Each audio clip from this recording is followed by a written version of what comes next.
마음이 깨끗한 자만이 요리를 할 수 있다. 이 말은 음악가 베토벤이 한 말입니다. 이런 말도 했다고 합니다. 영혼이 깨끗한 자만이 음악을 창조할 수 있다. 음악을 만드는 일도 요리를 하는 일도 모두 다 마음과 영혼을 들여다봐야 한다라는 의미가 아닐까요? 자, 여기 요리도 하고 노래도 하는 이가 있습니다. 그는 불기운이 가득한 주방도 또 멋진 오페라 무대도 다 똑같은 무대라고 말을 하는데요. 요리하는 성악가 전준환 셰프 지금 만나봅니다.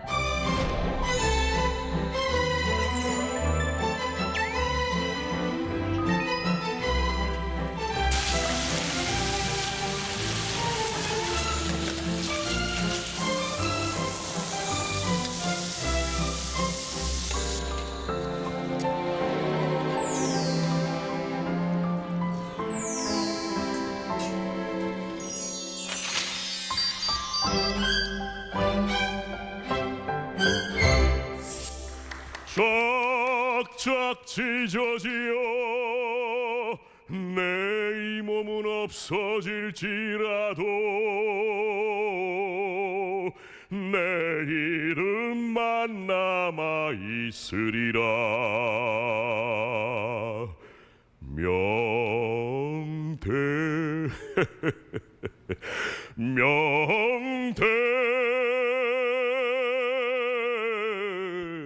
명태라고. 반갑습니다. 요리하는 성악가 전준환입니다. 네, 반갑습니다. 박수 한 번 더 크게 해주실까요?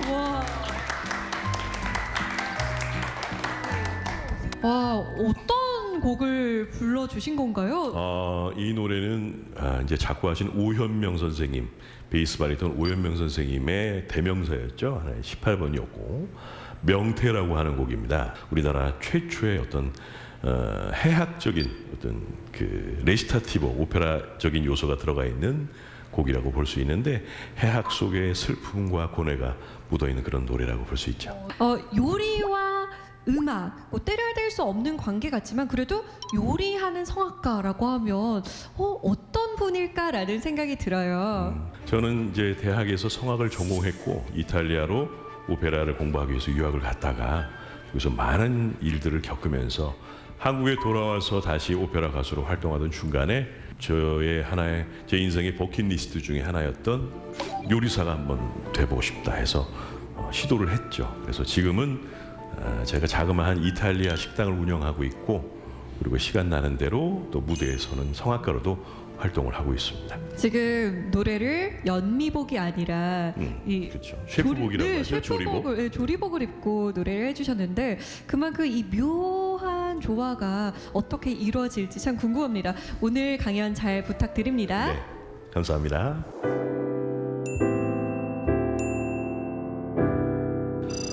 저는 성악을 되게 늦게 시작했어요. 고3 때 우연히 오페라 한 편을 보게 됩니다. 비지의 까르멘이라고 하는 오페라인데 그거를 처음으로 보는 순간 감전이 되죠. 그래서 그냥 집에 가면서 저 혼자 말로 계속 중얼거렸어요. 나는 성악가가 될 거야. 난 성악가로 살래. 난 오페라를 할 거야. 미쳤죠, 고3에. 저희 어머니는 이제 거의 쓰러지시고 집안 다 난리 나고 그래서 연세대학교 성악과를 지원했습니다. 제가 원래 겁이 없어요. 지원해서 어떻게 됐을까요? 당당하게 떨어졌습니다. 떨어지고 수많은 역경을 거쳐서 군대를 제대해서 연세대학교 성악과에 다시 들어갔어요. 제대를 하고 전역을 하고 성악과에 입학했으니까 늦가기 대학생이죠. 그러니 대학 생활이 재밌었을까요? 푸릇푸릇한 20대 청춘들하고 노땅하고 잘 안 어울려요. 그래서 제가 그닥 재미없는 대학 생활 4년을 보내고 대학교 4학년 때 저를 구원해 줄 여인을 만나서 결혼을 하고 졸업하자마자 이탈리아로 유학을 가게 되죠. 그런데 이탈리아 처음에 유학 갔을 때 첫 단추부터 아주 잘 끼워졌느냐 그건 아니었어요. 어느 날 강도가 들어서 아주 친절하게도 저희 자고 있는 부부 얼굴에다가 수면가스를 뿌려줘서 아주 푹 자고 일어났더니 집에 있던 게 다 사라졌더라고요. 그래서 결혼 자금 아끼고 돈 모아서 가져갔던 거 이제 강도한테 다 털리고 정말 빈털터리로 이제 유학생을 시작을 했는데 그러다 보니까 돈이 너무 없으니까 우리나라를 대표하는 유명한 성악가시죠 조수미 씨가 졸업하신 산타치칠리아 국립음악원에 우수한 성적으로 들어갔지만 학교를 다닐 수 있는 여건이 안 돼서 학교도 한 달 만에 자퇴를 하고 거기서 관광 가이드를 하면서 이제 어렵게 공부를 이어갔죠. 자, 여기 보시면 모차르트의 마술피리와 짭짤한 안초비 피자. 마술피리가 나왔는데 모차르트의 마술피리가 제가 대학교 4학년 때 처음으로 무대에서 공연했던 작품이 바로 마술피리예요. 여러분들 오페라에 좋아하세요? 별로 안 좋아하시죠, 사실은. 오페라보다는 뮤지컬이 더 재밌고 뮤지컬보다는 영화나 드라마가 더 재밌죠. 오페라는 말 그대로 고전 작품이라서 좀 재미가 없어요. 그런데 이 모차르트의 마술피리는 상당히 재밌습니다. 어린이를 위한 오페라로도 다시 각색이 돼서 많이 나오고 음악도 재밌고 안에 동선들도 재밌고 내용도 재밌어요. 그런데 이 볼프강 아마데우스 모차르트라고 하는 사람이 프리메이슨의 영향을 받아서 뭐든지 숫자 3을 적용을 했어요. 4분의 3박자였고 등장인물도 자라스트로라고 하는 대제사장 그리고 타미노, 파미나 이렇게 삼각구도로 설정을 하고 3명의 시녀가 나오고 3명의 아이가 나오고 전부 다 3으로 이루어진 오페라가 바로 마술피리예요. 저는 베이스 거기서 대제사장 역할은 굉장히 무겁고 멋있는데 포지션은 참 불리한. 근데 방송국 무대에서 오페라 전용 홀이 아니다 보니까 오페라는 마이크를 이렇게 달고 하는 게 아니잖아요. 네, 정말 순수한 발성으로 소리를 멀리 보내야 하는데 자라스트로라고 한 대제상은 맨 뒤에 세워놓고 테너 주인공은 맨 앞에 소프라노 주인공도 맨 앞에. 그러니 똑같이 소리를 낸다면 제가 불리하겠죠. 제 인생의 첫 번째 오페라였는데 평이 뭐라고 나왔냐면 자라스트로가 소리가 하나도 안 들리더라. 너무 크게 상처를 받았습니다. 저에게 큰 상처를 줬던 첫 번째 오페라가 바로 마술피리예요. 근데 저기 나오는 짭짤한 안초비 피자는 또 무슨 연관이 있어서 이렇게 연결이 되어 있을까? 제가 유학을 가서 강도 맞았다고 그랬잖아요. 돈 다 털리고 주머니 남은 돈 몇 개 이제 이렇게 찾아서 제 와이프랑 손잡고 길거리를 무조건 나갔어요. 피체리아라고 피자 파는 집이 있더라고요. 들어가서 기분 전환하겠다고 문을 탁 열고 들어갔는데 이탈리아인들이 꽉 차 있는데 겁이 나는 거예요. 그동안 이탈리아를 공부하고 왔는데도 불구하고 입이 안 떨어지는 거예요. 근데 이제 거기 주문을 받는 할아버지가 막 독촉을 하는 거죠. 왜 막 이태리어로 뭐라고 하면서 빨리빨리 주문하라고. 그러니까 이제 무서워서 주문을 했는데 맨 위에 써 있는 거 이거 달라고. 그게 피자 나폴레타나 나폴리 피자라는 이름의 피자였습니다. 피자를 받아서 보지도 않고 집에 와서 뚜껑을 딱 열었는데 세상에 피자에 멸치가 이렇게 누워 있는 거예요. 이렇게. 여러분 엔초비라고 아시죠? 말 그대로 멸치 절임이에요. 어마어마하게 짭니다. 그거 피자 위에 토핑으로 올려서 먹었다고 한번 생각해 보세요. 저 태어나서 엔초비 처음 먹어본 거거든요, 이탈리아에서. 그래서 밤새도록 변기를 끌어안고 했던 기억이 납니다. 그게 저의 첫 번째 피자 안초비에 대한 기억이에요. 첫 번째 오페라 마술피리에 상처를 받고 처음에 가서 너무 힘든 상황에 첫 번째 이탈리아 음식에 또 상처를 받은 경우가 된 거죠. 근데 사실 저 엔초비라고 하는 것은 이탈리아 이제 그 바닷가 지역에 멸치가 잡힐 그 계절에 이거를 저장하기 위해서 소금에 절여놓고 먹는 음식입니다. 베네토주의 베네치아라고 있죠. 베니스에 가면은 옥수수가 굉장히 재배가 많이 돼요. 근데 그 옛날 통일 이탈리아 시절 이전의 베니스는 경제적으로 되게 어려운 그런 나라였어요. 네. 그러니까 옥수수를 많이 먹는데 옥수수만 계속 먹다 보니까 이제 병에 걸려요. 네.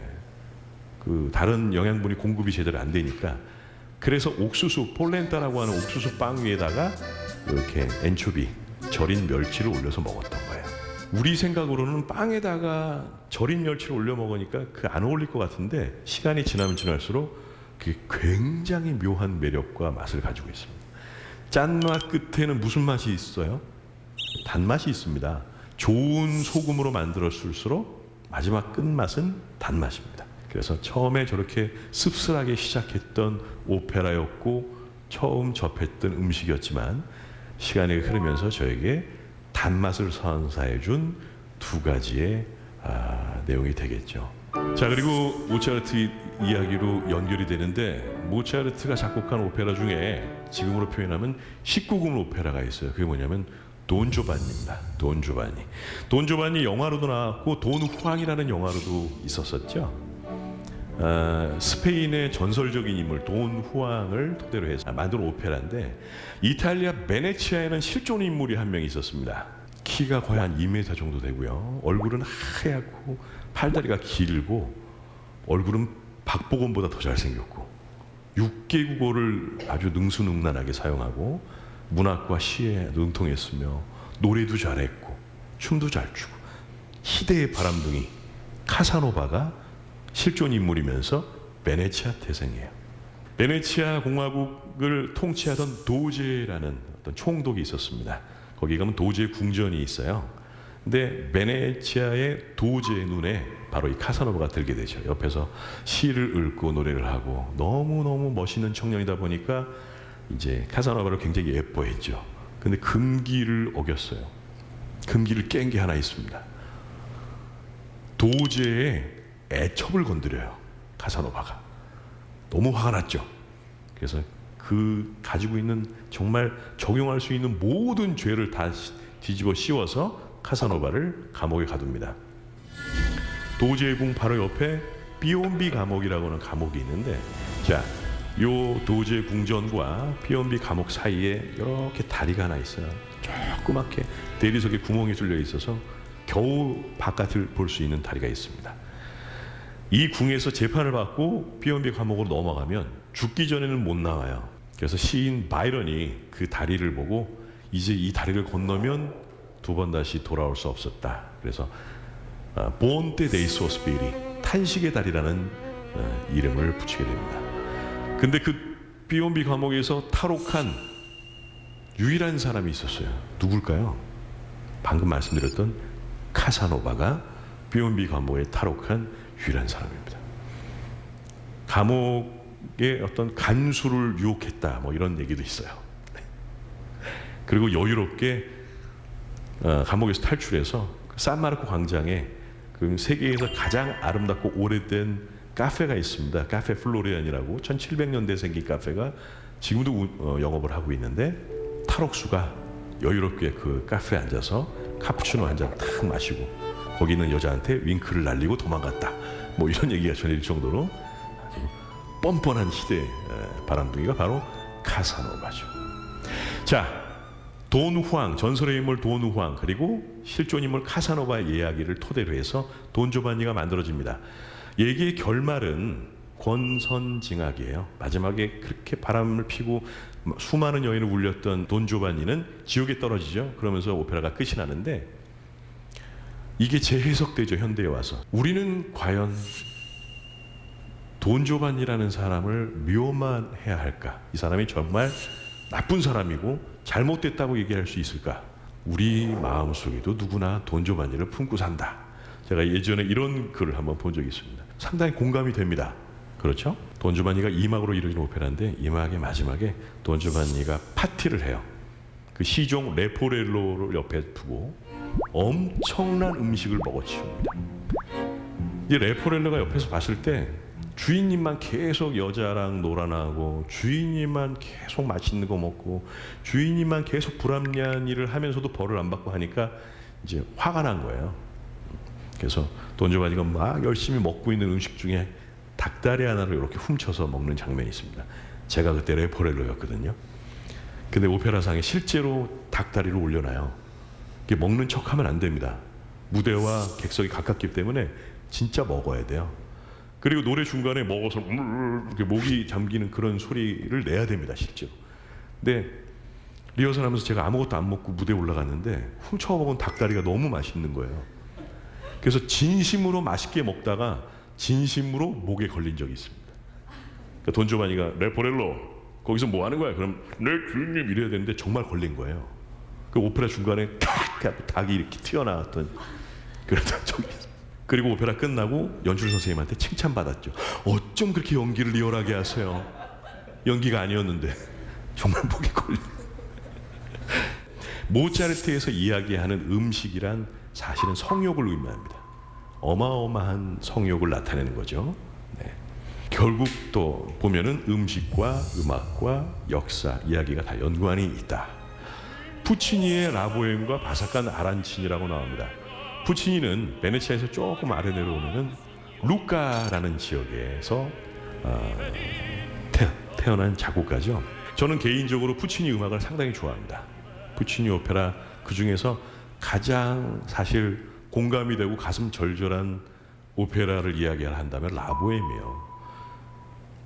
얼마 전에 보헤미안 랩소디 불렀던 퀸이 갑자기 영화로 다시 또 부활하면서 엄청난 인기를 끌었습니다. 보헤미안에서 출발한 말 그대로 집시를 뜻하는데 19세기의 보헤미은 어떤 집시라기보다도 자유분방한 삶을 원했던 사람들을 통칭하는 얘기가 됐어요. 거기에 등장하는 시인 루돌포, 그다음에 음악가 쇼나르, 그다음에 철학자 콜리네, 이런 사람들이 다 아주 가난한 다락방에 모여서 사는 그런 이야기들을 그린 게 바로 라보엠이죠. 미미라는 여인을 사랑하고 로돌포는, 그다음에 화가 마르첼로는 무제타라는 여인을 사랑하죠. 결국 비극으로 끝납니다. 주인공 미미가 폐렴에 걸려서 그 약값을 구할 수 없을 정도로 가난한 그 사람들을 보는 앞에서 로돌포의 품에 안겨서 죽음을 맞이하는 비극으로 끝나는 오페라예요. 제가 귀국해서 처음으로 했던 공연이 바로 라보엠이에요. 2010년에 한국에 와서 예술의 연당에서 처음으로 했던 오페라가 라보엠이었습니다. 귀국을 했을 당시에 저의 생활도 실제 라보엠과 크게 다르지 않았어요. 막막하고 기댈 데도 없고 의지할 데도 없고 아무것도 없는 상황에 가난한 예술가. 그래서 정말 혼신을 다해서 노래를 했던 것 같아요. 내 삶을 이야기하는 것 같아서. 그때 제 아내는 전단지 나눠주는 아르바이트를 했습니다. 저는 연습한다고 가서 연습하고 있고, 아내는 한 푼이라도 벌어보겠다고 전단지를 나눠주면서 하루에 5만 원, 6만 원을 벌었던, 진짜 아프고 힘들었던 시절이 다시 반복이 됐죠. 귀국하자마자. 아란치니라는 음식을 제가 여기다 왜 붙여놨냐면요, 이태리 유학 시절에 저희 아이가 태어납니다. 근데 저는 이제 가이드로 일하러 나가고 아이를 데리고 공원에 산책을 하거나 데리고 다닐 때 이제 점심값도 넉넉치가 않으니까 그냥 간단하게 한 끼를 해결하기 위해서 제 아내가 자주 사 먹었던 게 바로 아란치니라고 하는 튀김이에요. 이탈리아 말로 아란추아 하면은 오렌지를 뜻합니다. 근데 아란치니는 오렌지 모양의 약간 오렌지 색깔을 띠고 있는 쌀 고로케예요. 실제로 거기다가 오렌지 껍질을 갈아서 넣어서 튀겨내는 경우도 있고, 근데 쌀이니까 아무래도 좀 든든하잖아요. 밥 한 끼 같고. 제 아내에게는 저 아란치니라고 하는 음식이 눈물 젖은 빵과 같습니다. 저 아이가 조금 커서 시칠리아에 예전에 한번 같이 여행을 간 적이 있는데, 내가 제대로 된 시칠리아 아란치니 사줄게 데리고 나가서 저거를 이제 앉아서 셋이서 놀아 먹는데 옛날 생각이 나니까 눈물이 핑 돌더라고요. 아내한테 너무 미안하기도 하고. 네. 그래서 저희 가게에서는 아란치니를 안 팝니다. 그래서 눈물 젖은 빵으로 기억하고 있는 음식이 바로 시칠리아의 대표적인 거리 음식 중에 하나인 아란치니라고 하는 고로케였습니다. 자, 주아키노 안토니오 로시니, 또 다른 작곡가를 소개할 텐데요. 이 작곡가는 참 재밌는 사람이에요. 자, 로시니 하면은 탁 떠오르는 오페라가 있을 겁니다. 오페라를 별로 좋아하지 않는 분들도 이 정도는 아시리라 생각해요. 1번 동두천의 이발사, 2번 검단산의 이발사, 3번 세빌리아 이발사, 3번 그렇죠. 대단한 실력을 가지고 계신 바로 로시니의 대표작 세빌리아 이발사입니다. 1816년에 만들어진 오페라인데요. 저 사람이 무려 24살 때 작곡한 오페라예요. 천재죠. 20대 오페라. 근데 이 오페라가 전 세계에서 가장 많이 무대에 올라가는 대표적인 3대 오페라 중에 하나가 바로 세빌리아 이발사입니다. 그런데 세빌리아 이발사라는 이름의 오페라가 사실은 다른 작곡가가 작곡된 작품으로 존재했었습니다. 조바니 파이셀로라고 하는 로시니보다 52살이나 많으신 작곡가가 이미 세빌야 이발사라는 오페라를 작곡해서 그때 유럽에서 엄청난 인기를 끌었던 작품이었어요. 그런데 똑같은 이름으로 웬 젊은 맹랑한 작곡가가 작품을 턱 냈단 말이죠. 이 작품 초연날 무슨 일이 있었을까요? 1816년은 바이시엘로가 돌아가신 해예요. 근데 바이시엘로의 광팬들이 이 초연하는 극장에 몰려와서 엉망을 만들어 버립니다. 객석에다 쥐를 풀고 여기다가 기름을 뿌려서 막 등장인물도 넘어지게 만들어주고 오케스트라를 흔들어 음악을 다 깨버리고, 그래서 야심작이라고 올린 무대가 엉망이 돼요. 로시니는 뭐 여러 번 울었겠지만 로시니가 일생에 아주 기억되게 3번 울었다고 해요. 첫 번째, 세빌야의 발사가 망했을 때 초연하는 날 엉망이 됐으니까 정말 펑펑 울었대요. 두 번째, 파가니니의 바이올린 곡을 듣고 너무 감동을 해서 감동의 눈물을 흘리고, 세 번째는 센강의 유람선에서 이제 음식을 싸갖고 가서 맛있는 거 먹으려고 다 이러는데 음식이 물에 뚝 빠진 거예요. 그게 트러플 잔뜩 올려서 만들어 놓은 칠면조 요리를 이제 먹어야지 이러고 가다가 거기 그걸 붙잡고 펑펑 울었다는 거 아니에요. 너무 아까워서. 로스니는 그만큼 미식가이면서 대식가이면서 먹는 걸 너무너무 좋아했던 사람이에요. 24살에 세상을 흔들었던 엄청난 작품을 만들었음에도 불구하고 그 이후로도 계속해서 히트작들을 만들어내는데 37살에 굴리아모 텔, 우리가 말하는 빌헤름 텔이라는 오페라 작품을 마지막으로 작곡을 하고 그 이후로는 오페라 작곡을 전혀 하지 않았습니다. 행간에는 그런 말이 있어요. 음악 작곡은 그만하고 먹으러 다녔다는 얘기가 있습니다. 먹는 걸 너무 좋아했어.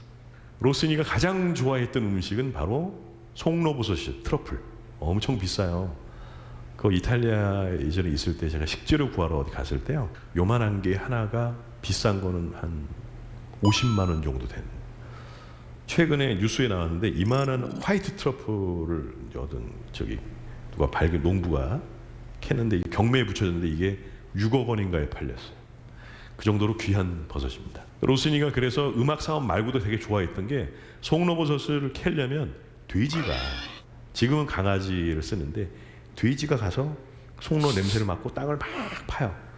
그러면 옆에 있다가 얼른 가서 그 돼지가 먹기 전에 송로를 옆에서 이제 탁 뺏는 방법으로 채취를 합니다. 돼지하고 강아지만 그 냄새를 맡을 수 있대요.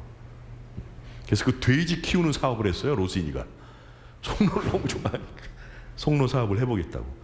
그 정도로 음식을 너무너무 좋아했던 사람이고, 와인을 수집해놓고 주변에 있는 예술가들을 초대해서 값비싼 치즈, 송로버섯 요리 이런 것들과 함께 와인 파티도 많이 했어. 로시니가 프랑스에 가서 본인도 요리를 너무너무 좋아했고 잘했던 사람이기 때문에 지금도 실제로 이탈리아와 프랑스 지역에 뒤에 알라 로시니가 들어가는 것은 다 로시니가 좋아했던 재료를 섞은 음식일 경우가 많습니다.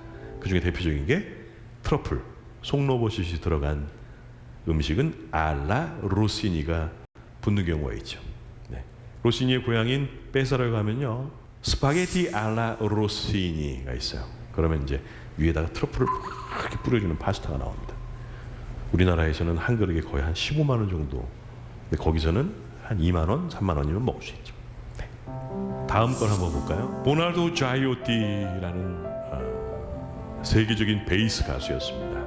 2년 전에 돌아가셨어요. 저희 스승님이셨는데, 저는 로마에서 너무 힘들게 일을 하면서 공부를 하다 보니까 학교를 제대로 다니지도 못했고, 프라이빗 레슨이죠, 프리바타라고 해서 개인적으로 마에스트로를 찾아가서 공부를 하거나 로마에서 마스터 클래스가 열리면 등록을 해서 배우거나 이렇게밖에 배울 수가 없었어요. 보나르도 자이오티 선생님은 밀라노에 계셨던 선생님이십니다. 근데 로마에 마스터 클래스를 열어주셔서 제가 소문을 듣고 찾아가서 꾸준히 배웠죠. 그러다가 선생님이 저를 너무 인정을 해주시고 예뻐해 주셔서 제 유학 인생 거의 마지막 부분에는 자이오티 선생님의 가르침으로 제가 많은 변화를 겪었던 것 같아요. 어느 날 선생님이 저한테 전화가 오신 거예요. 제 이름이 알베르토였어요. 알베르토, 너 이번에 무슨 콩쿠르 있는데 거기를 나가봐라.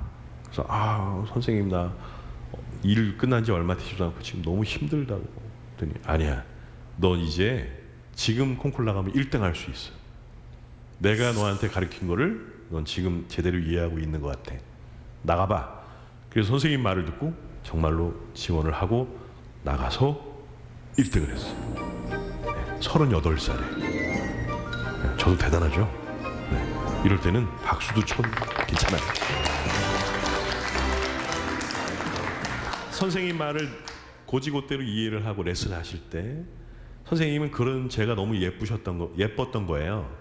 정말 힘들고 어렵게 공부한다는 걸 알고 계신데 악착같이 와서 배우고 발전이라는 걸 하고 하니까 선생님이 정말 본인이 알고 계신 거를 다 저에게 알려주시려고 노력을 하셨죠. 그리고 선생님이 놀랍게도 저한테 레시피를 하나 알려주신 게 있어요. 저희 식당에서 지금 가을 겨울에 제일 유명한 베스트셀러가 해산물 파스타입니다. 해산물 파스타. 제가 하는 요리는 무슨 유명한 스타 셰프들이 발휘하는 특별한 팁이 있는 게 절대로 아니에요.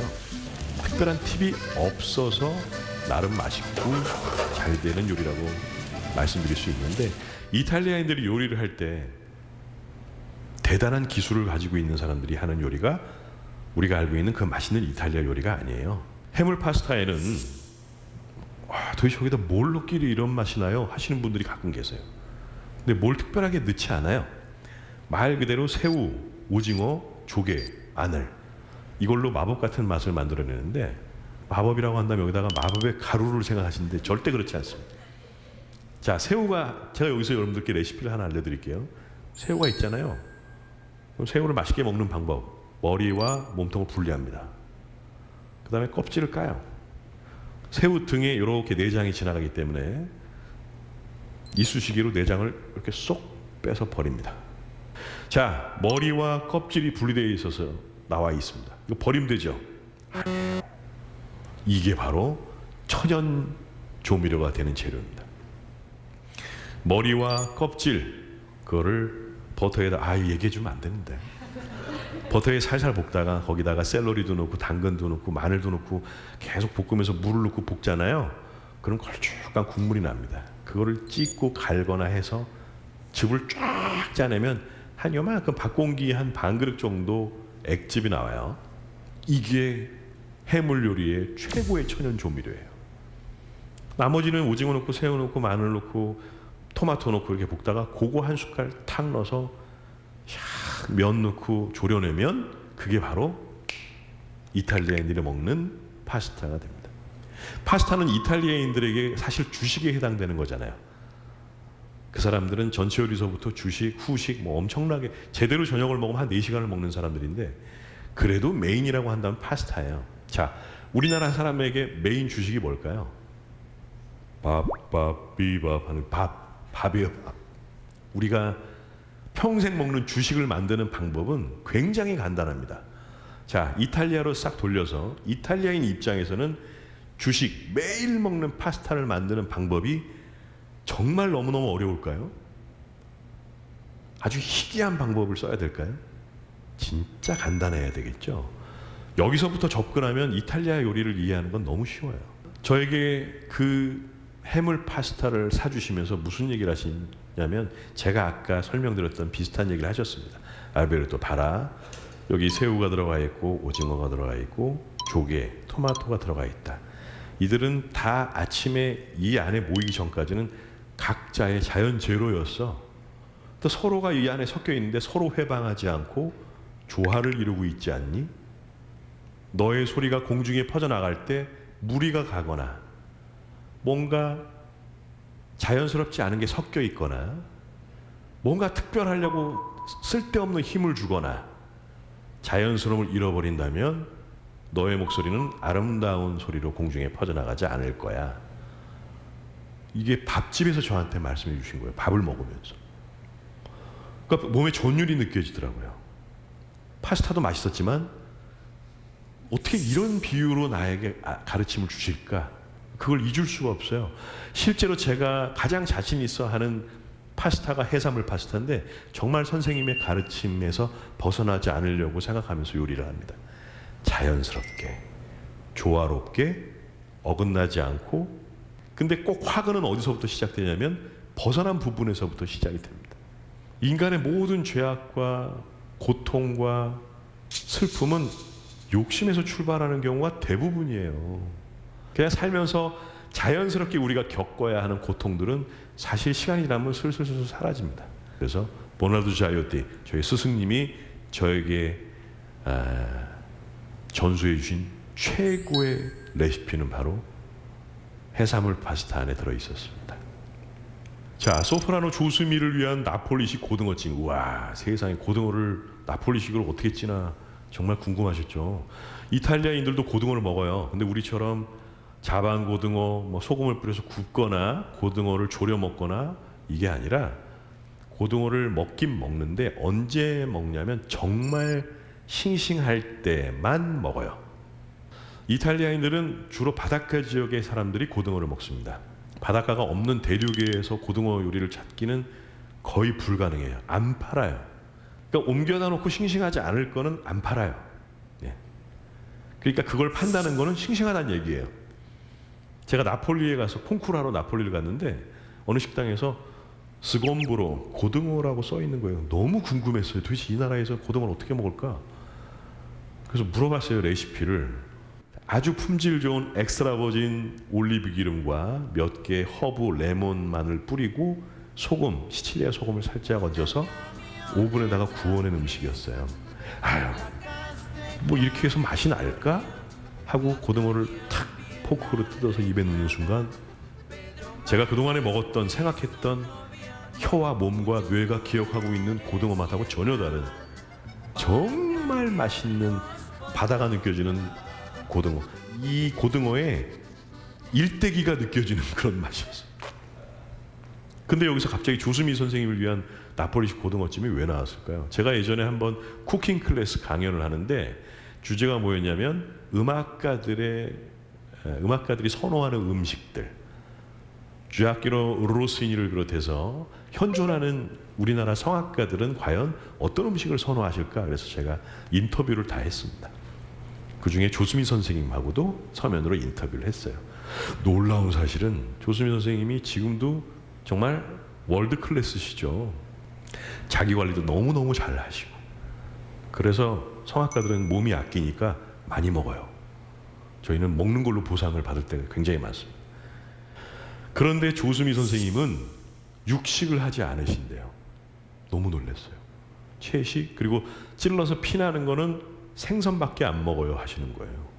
오, 이렇게 월드클래스 대단한 성악가가 스태민을 위해서 고기를 먹어도 남들보다 훨씬 먹을 것 같은데 근데 어떻게 고기도 안 먹고 이런 소리를 내시지? 너무 놀랬죠? 그러다가 머릿속에 탁 떠올랐던 게 제가 나폴리에서 먹었던 그 스곰브로 나폴레타노 고등어 요리가 딱 떠올랐던 거예요. 그래서 책에다 썼습니다. 선생님이 저희 가게 오시면 제가 그날 가장 싱싱한 고등어를 구해서 스곰브로 나폴레타노를 해드리겠습니다. 너무 기대가 돼요 라는 답장까지 받았는데 아직까지 오시진 않으셨어요. 바쁘시니까 오실 수가 없으신 거겠죠. 네.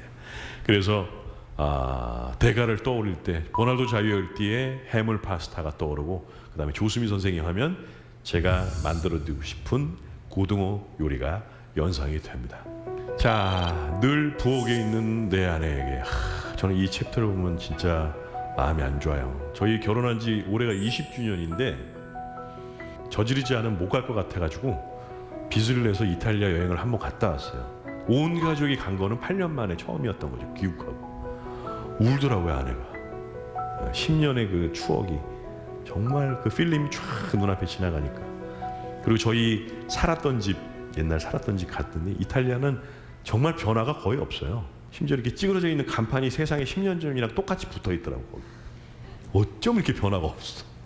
저의 청춘의 고향 이탈리아. 네. 그러니 제 아내와 가장 많은 시간을 보냈던 곳도 이탈리아죠.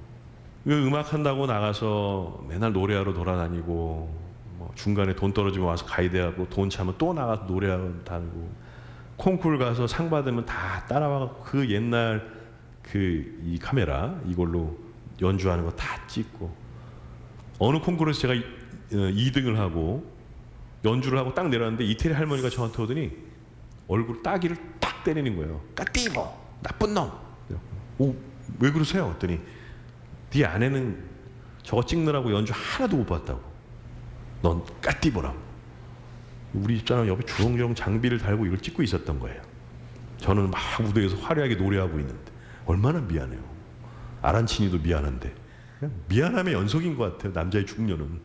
네.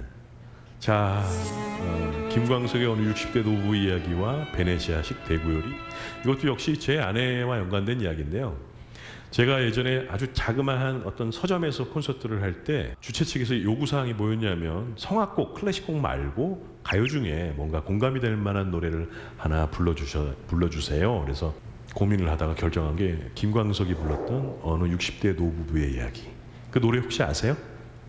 맨 마지막에 어떤 소절이 나오냐면 여보 안녕히 잘 가시게 여보 안녕히 잘 가시게 이렇게 끝나요. 가슴이 턱 내려앉더라고요. 그 부분에서. 언젠간 저도 제 아내와 헤어지겠죠. 저 노래를 준비하면서 그런 생각을 했어요. 언젠간 내 아내와 헤어질 텐데 내가 만약에 보내야 된다면 보내는 마음이 그때 어떨까. 아주 간단한 논리, 세상 말로 그런 거 있지. 있을 때 잘해. 그거 정말 진리예요. 재작년에 이탈리아 여행을 갔다고 했죠. 베네치아에 가서 제가 폴렌타하고 바칼라 대구 요리를 시켜서 언제 여보 한번 먹어봐. 내 와이프가 탁 놓더니 너무 맛있다. 이런 요리가 있는지 몰랐네. 근데 그때 또 너무 미안한 거예요. 집에서 육아하느라 자기 전공이고 자기 인생 포기하고 저 뒷바라지 하느라 10년이라는 시간을 이탈리아에 살았음에도 불구하고 바칼라도 한 번도 못 먹어봤던 거죠. 관광객 입장으로 다시 돌아갔던 이탈리아에서 그때서야 비로소 먹어본 요리가 베네치아식 대구 요리였던 거예요. 제가 몇 개 이제 요리와 음악에 대해서 삶에 대해서 연결해서 쭉 말씀드렸어요. 저는 성악가이면서 요리사입니다. 근데 성악가로서 무대에 섰을 때와 요리사로서 주방에 서 있을 때 둘 다 같은 무대라고 생각을 하면서 살아요. 첫 번째 피드백이 바로바로 오니까 앞에서 객석에서 제 노래를 들으시는 분의 피드백도 금방 오지만 오픈 주방에서 손님들이 식사를 하시는 모습을 보면 저분이 얼마만큼 만족을 하시는구나도 금방 알 수 있습니다. 제 인생의 무대도 이와 다르지 않을 것 같아요. 그냥 저는 지나간 날 또는 오지도 않을 날에 대한 걱정이나 근심 가지고 살지는 않습니다. 그냥 오늘이라는 저에게 주어진 이 식재료를 오늘 정말 맛있게 한결에게 정말 맛있는 음식을 만드는 것처럼 최선을 다해서 오늘을 사는 사람입니다. 저에게 있어서 행복이라고 하는 것은 거창한 게 아니라 그냥 오늘 살아있으면서 제가 일상에서 나누는 많은 것들이 다 저에게 있어서 행복의 재료이고 음식이고 기쁨입니다. 마지막으로 이런 말씀 드리고 싶어요. 가장 중요한 건 오늘입니다. 지금이고요. 이거를 만끽하시면서 사시는 인생이 되시기를 바라겠습니다. 강연 여기까지 하도록 하겠습니다. 감사합니다.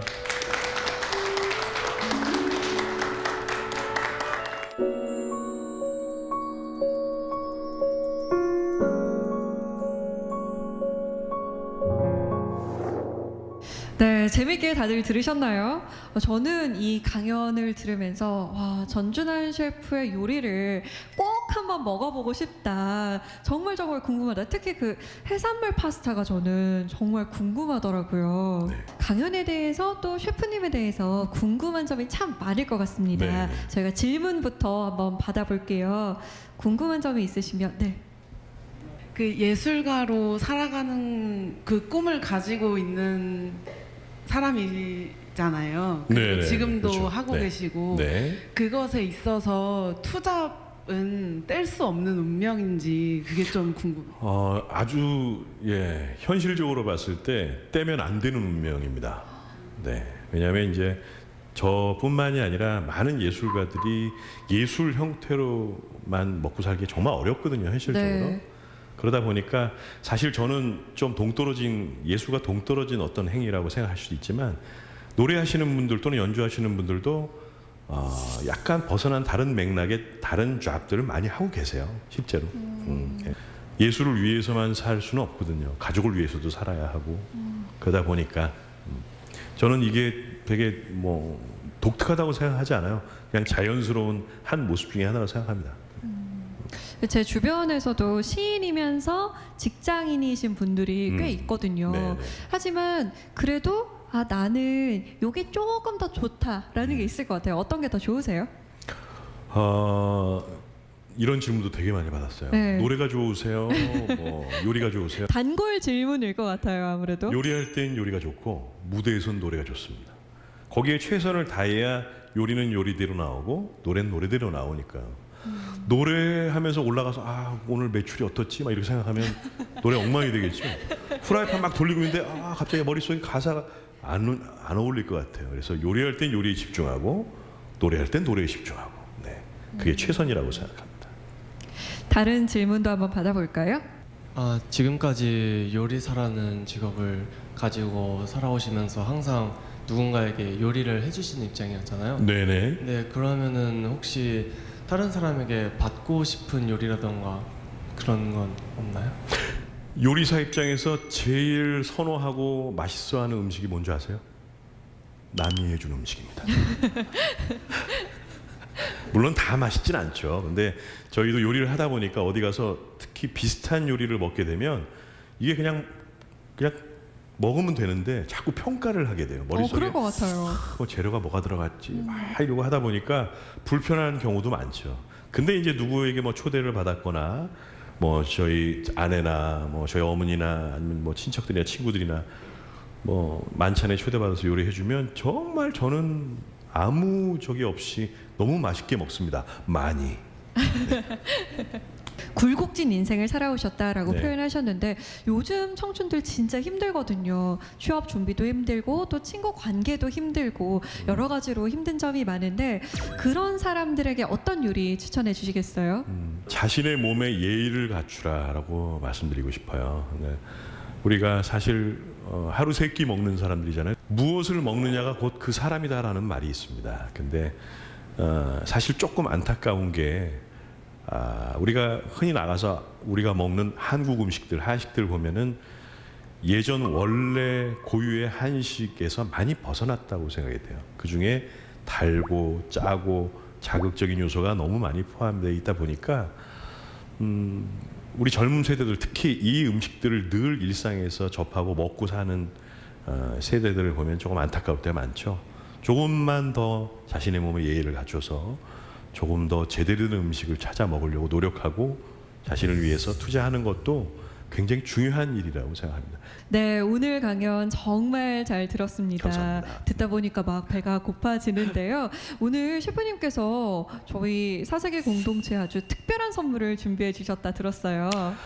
제가 요리하는 성악가잖아요. 그래서 여러분들께 맛있는 파스타를 대접을 해드릴까 하다가 여기 들고 올 수가 없어서 그래서 그냥 노래 선물을 하나 준비했습니다.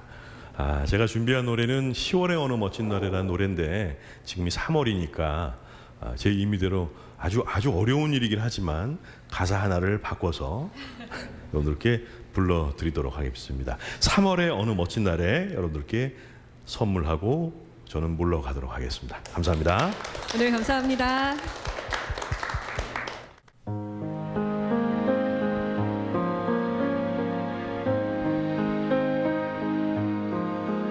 눈을 뜨기 힘든 가을보다 높은 저 하늘이 기분 좋아. 휴일 아침이면 나를 깨운 전화 오늘은 어디서 뭘 할까. 창밖에 앉은 바람 한 점에도 사랑은 가득한 걸. 널 만난 세상 더는 소원 없어. 바램은 죄가 될 테니까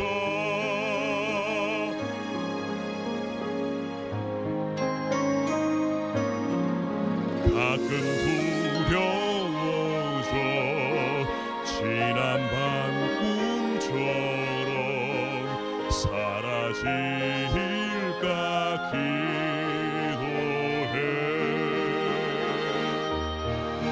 내일 너를 보고 너의 손을 잡고 내 곁에 있는 너를 확인해.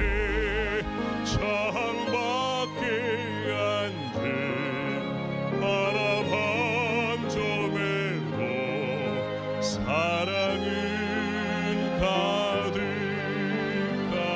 걸. 널 만난 세상 더는 소원 없어. 아래는 죄가 될 테니까. 자, 다 같이 아 해볼까요?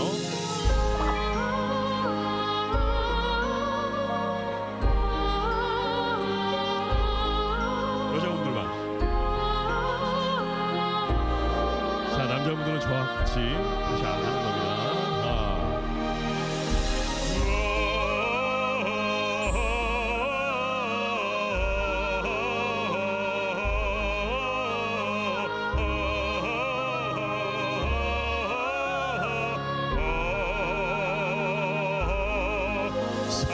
살아가는 이유, 꿈을 꾸는 이유 모두가 너라는 것. 내가 있는 세상 살아가는 동안 더 좋은 것은 없을 거야. 3월에 오는 멋진 날에.